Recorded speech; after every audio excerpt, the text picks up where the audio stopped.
Welcome to the Writer's Life, the place where you get the sight, sound, smells, taste of my particular writer's life, and where you get the truth about the writer's life. At least my truth, my version of the truth. Subscribe if you haven't already. We're approaching 3,000 subscribers, which is cool. Smash that like button, because we all need to smash something now and then. And hit that bell for notifications so that you don't miss out on even one exciting video and how exciting they are. Always cracks me up. So, I don't want to do like writing tutorials on this thing. There's other boring YouTube channels that do that stuff. But I just wanted to point something out to you. Like, can you see this? I know it's all backwards because I don't know how to.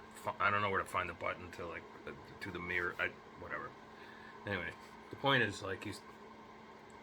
See, like that's one of my chapters. It's just a page. And the next one is. The next one is like 4 pages, followed by a whopping 6 pages. Followed by 2 pages. Okay, so what's the point in all this? By the way, that looks beautiful. It's the new edition of Moonlight, Murder by Moonlight, based on the Christopher Porco case, the kid that tried to axe murder his family, his parents. He got away with killing his father, but his mother, he just messed up real bad. And then because she was his mother, she like said he didn't do it. Talk about dysfunction. You think your family's dysfunctional? Wow. Wow. Wowee. Anyway, what was I talking about? Oh yeah, short chapters. Okay, so we live in this world now where more people are reading than ever, thanks to these things, right? You're reading on Medium, you're reading on Substack, you're reading on your Kindle application. I don't know how many people actually buy Kindles anymore, the actual device, but I guess they must. But you know, they're reading all sorts of. They're reading everything and everywhere. Blogs. They're listening to podcasts. They're listening to YouTube channels. They're getting their news that way, and everything's changing. Everything is moving away from centralized.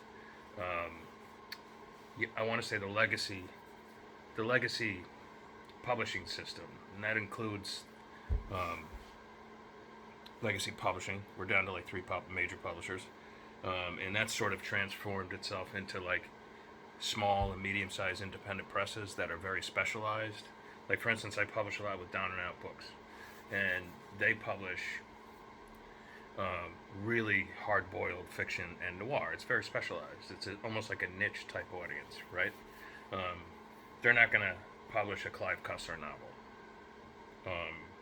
unless, I don't know, they made some sort of. They're just not going to. Okay. And so, like, these huge megalithic, bureaucratic institutions are falling apart, and basically they survive by publishing celebrity books, essentially. Okay, and so that now, and that goes to the bookstore, the traditional bookstores you and I know, where you'd hop in the car and go find a Vince Andri book because you heard he had a new book out, or maybe you just drive there and browse the shelves or whatever, which that's what I used to do, right? And it was the same when there were record stores. Remember when there were record stores? I used to spend hours in record stores, just cruising through, looking at the covers and all that sort of stuff. You can't find record stores anymore unless it's like a vintage vinyl shop that serves also like as a coffee shop as well, or something like that. And now many bookstores, whatever's left of them, they also serve as like coffee shops, or they'll serve craft beers. They'll sell toys, stuff like that, right? So it's changing. It's dying. It's a dying thing. And many people now are just buying their books online, right? It's just like people are doing most of their shopping online. This was all expected, of course, but the COVID thing, just sort of propelled it. It,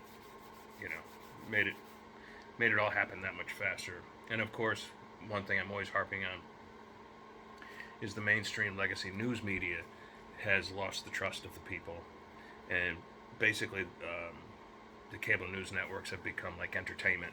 Really, you go to one station, you get one opinion that or the late night talk shows. Nobody watches them anymore, really, because it's just comedy combined with politics, and sometimes radical politics at that. And I don't know. To me, I don't want that in my comedy anyway. So you go to YouTube, and you find what you want, and you get what you want. It's your choice. Anyway, back to those short chapters. Since things are changing so much, and there's so many diversions, people are indeed reading, and they're even reading serialized fiction now, like on Kindle Vella and Wattpad and things like that. What they're doing is they're sucking up really short chapters, really short thrillers, stuff they have. That's what they have time for. They don't want to dig into a book that's like 30 or 40 pages. That's per chapter. Too long. It'll take a person a week.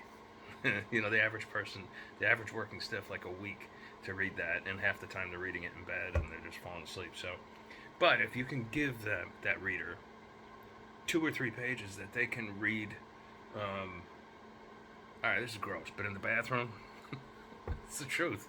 Told you I'm going to tell the truth here. Or they can read on the bus on the way to work, or on the train on the way to work, or during their coffee break during work, or at lunchtime, or when they get in bed at night. Like, they're not going to fall asleep when it's just 2 pages, and then they're like, oh, psyched. Okay, I've read my chapter, good to go till tomorrow. So, in my opinion, in my opinion, and in my practices as a working writer, I've always written small chapters because I love small chapters. I've always loved that, because to me it's just like, all right, I gotta read one more. I gotta read one more. I gotta read one more. It's like Lay's potato chips. You can't just eat one. I'm dating myself. That used to be a commercial, Lay's potato chips. You just can't eat one. Anyway, so that's all I wanted to talk about today. I hope it made some sort of sense. Put up another skiing video yesterday. I promise this is the last one. I know you're all getting sick of it. Like, all right, we get it. You ski. I just can't help it though. You know how many hits those videos get on YouTube? They get like 1,000 videos per. I don't know why. 1,000 videos. They get like 1,000 hits. Like, and I don't know why, but they just do. It's kind of like my travel videos get a lot of attention too. Probably because there's action in it, I guess, or whatever. Anyway, I'm rambling. I will talk to you guys tomorrow. Ciao, ciao.